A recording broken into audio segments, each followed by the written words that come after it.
Welcome to the All Out Leadership Podcast, hosted by Pastor Eric Lawson, where each episode is uniquely designed to help you live all out by bringing you practical leadership from a biblical perspective delivered in 10 minutes or less. So whether you're a business leader, serving in ministry, or simply looking to grow in your leadership, this podcast is for you. Before we dive into this week's topic, make sure to subscribe to the podcast and download the show notes at ericlawson.com/podcast. And while you're at it, feel free to share the content on social media. Now, let's join Pastor Eric for this week's conversation. Welcome to another edition of the All Out Leadership Podcast. We are in the story of David's most well-known failure. We've seen that God's not done with us even when we fall. What we're going to do here is we're going to do a kind of forensic study of David's failure, because what we're going to learn is how to avoid failure in our life by just doing an analysis of the steps that David took to fall. I hear this statement often as a pastor. Wow, pastor, I just fell into sin. Well, you may mean that with the purest of intentions, but the reality is you don't fall into sin. You step into sin one step at a time. And what we see in David's failure is he didn't fall into this immorality. He really got there one step at a time. And so I often see these same three steps inside of my own personal life. Anytime I do something and I go, what was I thinking? I regret that. And I see this in everybody else's life as a pastor. So 3 steps to failure so we can learn how not to fail. 2 Samuel chapter 11, verse 1, and it happened in the spring of the year, at the time when kings go out to battle, that David sent Joab and his servants with him and all Israel. And they destroyed the people of Ammon and besieged Rabbah, and David remained at Jerusalem.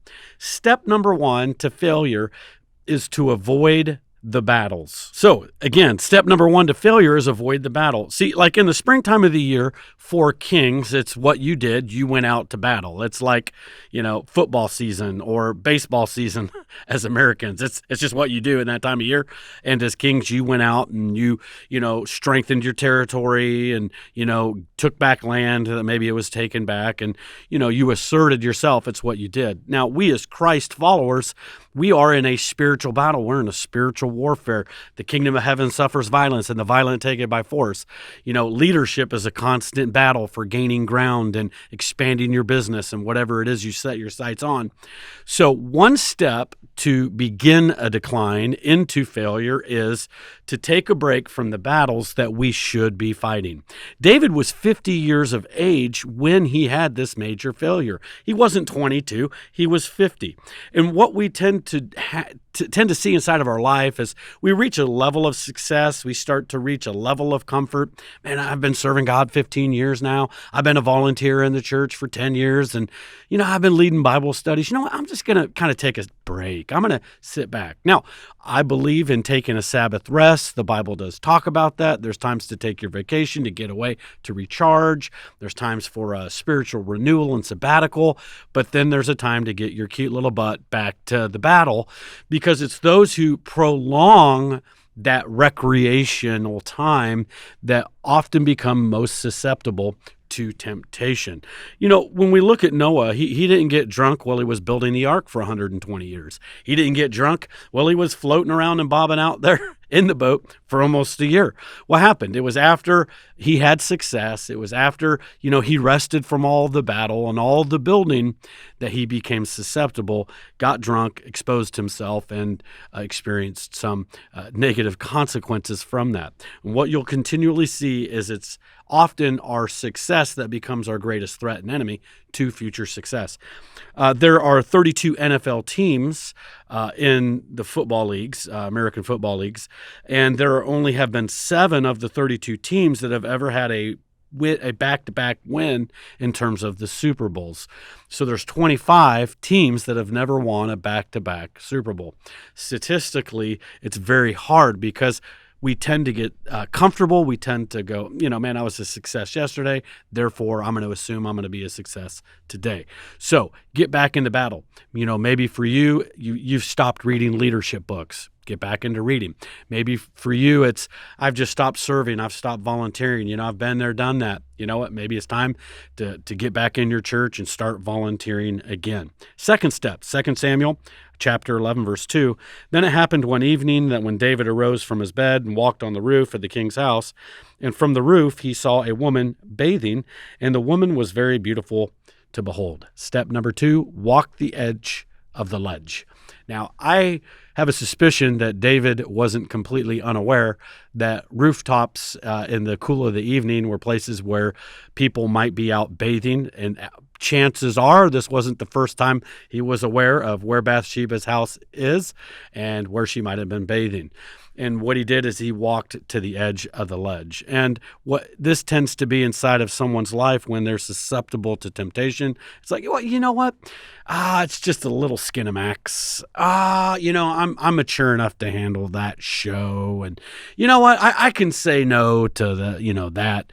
And we put ourselves in these vulnerable, susceptible situations, whether it's the company we're keeping, the places that we're going, the entertainment choices we're making, not appropriate sites that we should be going to. And we just kind of go, just take a little look. I'll just take a little peek. It's no harm. It's just, and what you'll always find is a very slippery slope from there. In California, up in the Sierra Nevadas, they would have these really large mountains, and it was fun to always go climb these mountains. Well, on some of these mountains, they'd have what's called shale. They'd have these really fine rocks, and there would be just this whole side of this mountain would be covered with shale. And you would start to walk down the hill, and then all the rocks would begin to slide out from under your feet. And you thought you were in control, but before you knew it, you would just be avalanching on down this hill of shale. And unfortunately, I never got hurt. But what I realized is that's just a little step. Oh, it's just a little bit. And then all of a sudden, man, your feet are just taken out from under you, and you're just swept under the undertow and taken to places you don't want to be. So why not just go ahead and avoid the edge of the ledge? There are just places we shouldn't even go.